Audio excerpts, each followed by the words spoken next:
Hello friends, ఆ రోజు అయితే మనం గ్రానీ అయితే పెట్టడం జరిగింది. అదైతే కొంచెం ప్రాబ్లం అయితే వచ్చింది. టెక్నిక్ అయితే నేర్పించబోతున్నాను. సరే ఫ్రెండ్స్,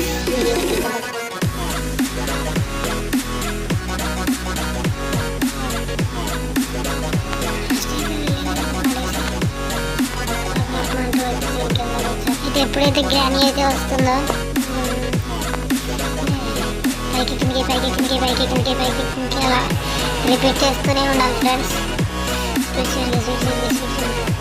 అలా ఒక 20-30 టైమ్స్ అయితే చేయడం జరిగితే ఇంకా మన గ్రానీ అయితే ఏమనదు. ఇది ఫ్రెండ్స్ మన సింపుల్ ట్రిక్. సో మీరు ఇలా అయితే గ్రానీని అయితే బంధించవచ్చు. అది వీడి గేమ్ ఎంటైర్ గేమ్ మొత్తం ఇలాగే ఉంటుంది. ఈ ఈజీ ట్రిక్ని అయితే మీరు వాడచ్చు. ఈ ట్రిక్ మీకు నచ్చితే లైక్, షేర్, సబ్స్క్రైబ్.